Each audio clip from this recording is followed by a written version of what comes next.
Okay, good morning students. This is the third video we are discussing about the momentum. So here suppose here one small bullet is there. Yes, small bullet, here a big mass is there. So if we push this bullet with a velocity, so how the smaller bullet will go with a higher larger velocity. If you try to push and this bigger mass, very big mass is there, and if you try to push this mass, this will go with a small velocity. Okay, this was observation by the Isaac Newton. So what is said? Smaller mass, big velocity, bigger mass, small velocity. You are getting? So we will see the examples, you will understand better. When you are going on a bike and signals will fall. So this is one person is standing here in the vehicle and another in the bus, and signal falls. Okay, so now both are in the rest position. So both are in the rest state. As soon as the green signal falls, both will accelerate, and who will go first? Obviously this vehicle person will go very fast.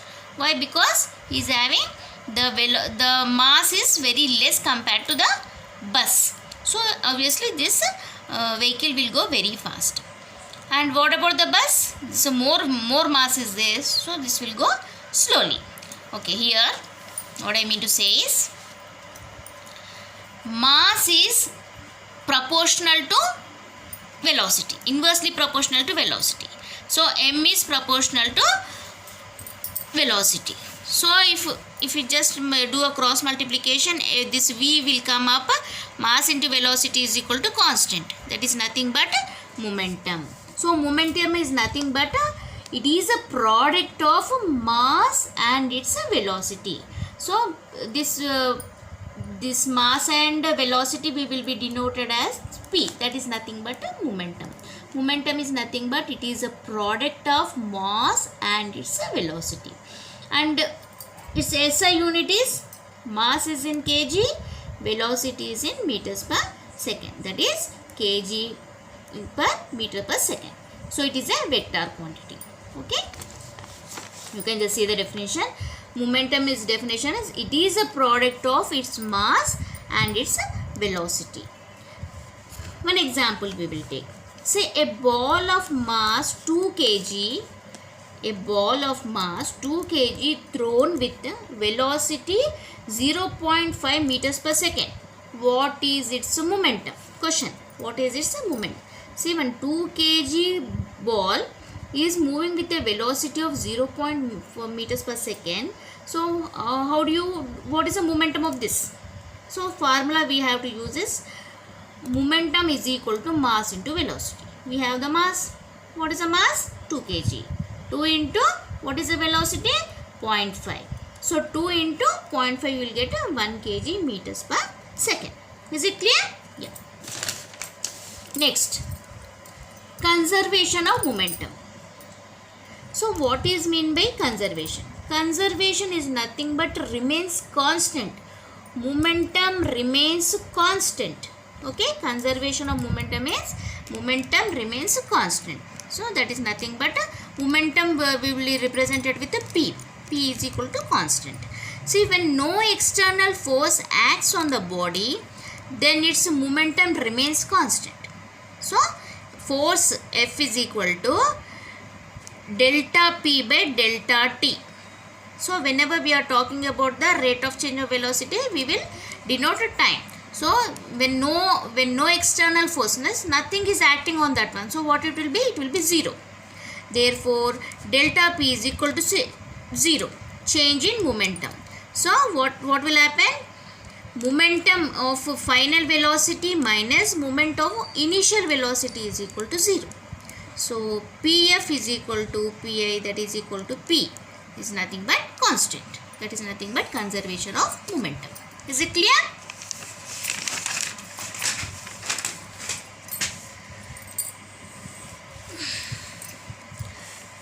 Now we have some derivations like a tension, conservation of momentum on ropes and strings. That is nothing but tensions on ropes and strings we will see now. Suppose I took one rope. Here I am pulling.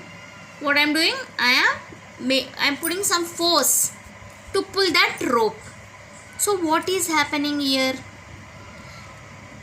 It is a force in strings or ropes acts opposite to applied force. So here what happens?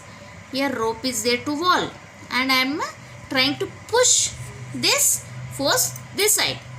So this is the force I am pushing here. So what is happening to the thread, that rope? Here tension is taking place. Tension is going on here. So if I going on pulling this rope so much force, with so much big force, so what happened? Tension takes larger and it breaks. The rope will break in between. So this is F is greater than T. If a force is greater, the tension will get break. So it is a force in strings or ropes acts opposite to applied force. So whatever applying force is there, tension will be there. So for that we can see one more example. So I am taking one pulley. One pulley is there. Here one mass is there. And one person is, what is doing? He is trying to pull this mass. So here you can see the person is, here force is applying.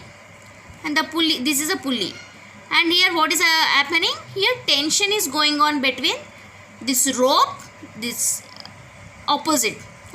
The person is pulling the force downward direction. The tension is going upward direction. The same way here also. So here the mass is there. What it is doing? Here mass is, what is happening is it is pulling downward. Gravitational force. It is pulling downwards and the tension is going where? This side? Upwards. So here we can write tension here is what? Mass into gram. And here its tension is force. So that we can write F is equal to mg. So if mass is 2 kg, suppose one example, if mass is 2 kg, so what is the force? 2 into 10, that is nothing but 20 newtons. Okay, is it clear? Yeah. One more example he has given in the textbook. It's very, very important. Atwood machine.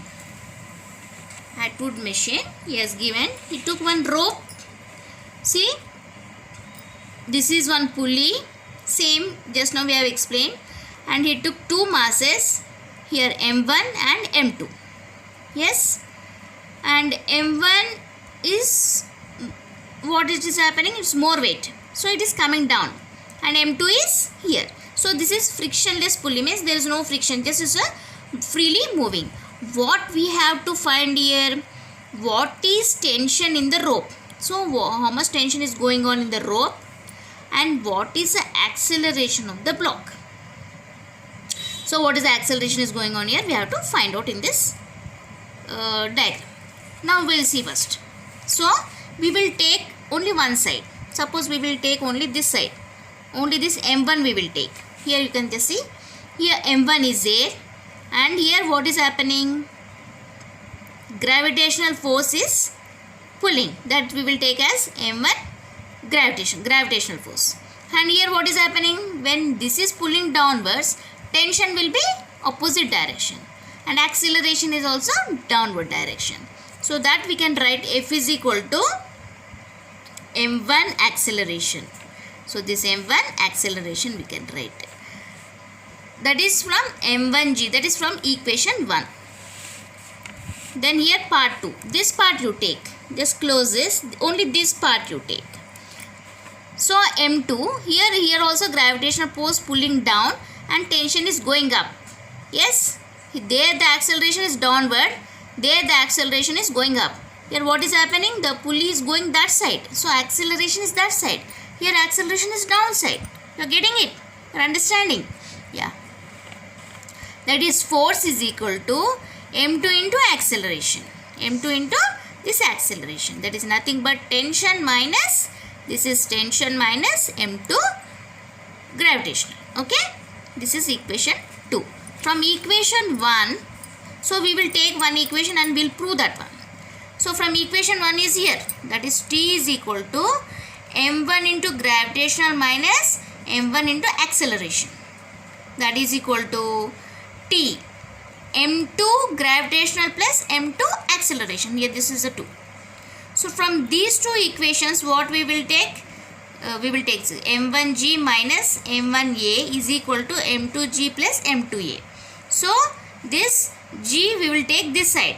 So m1 minus m2 and g. So this m1 and m2 is common is there. We will take gravitational g outside and m1 m2 come this side it will come. So from this acceleration is equal to m1 m2 into gravitational by m1 plus m2. Okay. So from equation 1 we can also prove that tension is equal to mass into gravitational minus mass into acceleration. That is m1 is common here, g minus a we will take. So m1 is equal to g minus m1 m2 divided by m1 plus m2.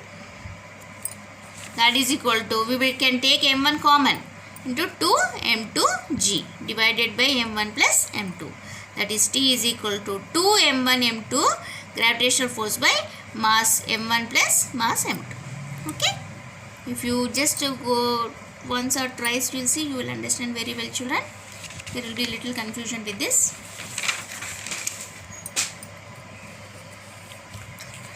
Next is the conservation of momentum on collisions. This is a third law that is comes under impulse. Suppose here we will take two masses, mass m1 and m2. They both are traveling at the right side with the u1 velocity and this with the u2 velocity. Okay, mass m1, m2 is traveling with the two velocities u1 and u2. So after traveling some time, they collide each other. M1 will collide to m2 and m2 will collide to m1. So m1 mass on m2 it will collide, m2 mass on m1. Okay.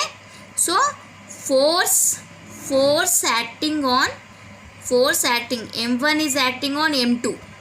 Force m1 is acting on m2.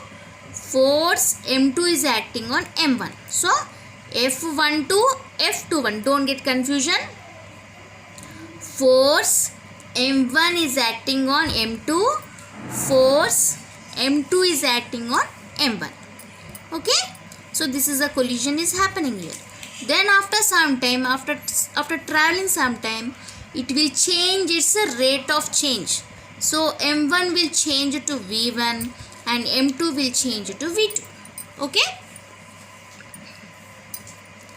Now you can see from this collision we will take F force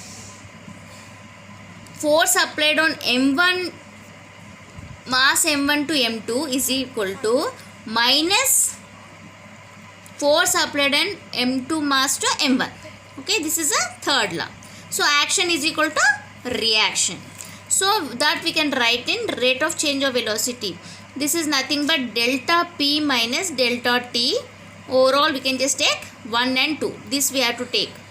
Mass m1 and mass m2 is equal to minus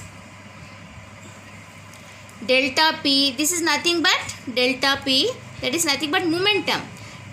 This momentum divided by time. That is mass m2 on m1. Okay. This is according to the second law we are taking this one. So delta means change in momentum. That is initial velocity, final velocity minus initial velocity. So what we have to take? So what is the final velocity? Here is the final velocity. That is m2 into v2. That is velocity. We are here velocity is changing here, right? So m2 v2 minus final velocity minus initial velocity. That is m2 u2. Divided by delta t. Change of momentum is every time we have to take compulsory time. So that is equal, this is the action. So what is the reaction happened?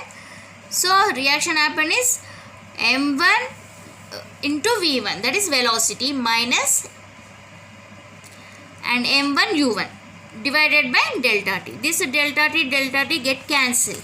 So what you will get, the m2 v2 minus sorry children, m2 v2 minus m2 u2 is equal to minus m1 v1 plus m1 u1. So what we will do, m2 v2, that m1 v1 will come this side, this minus will change to plus, and this minus will go that side, you will get plus. So what is the formula? This you will take all ones at one side, m1 u1 plus m2 u2, all initial velocity one side and final velocity is one side. Okay, so before collision is m1 u1, before collision is m1 u1 plus m2 u2, after collision is m1 and m1 v1 plus m2 v2. So this is the solution we have. What we got here m1 v1, m1 u1, m2 u2, m1 v1, m2 v2. This is the final we got this. Okay, thank you children.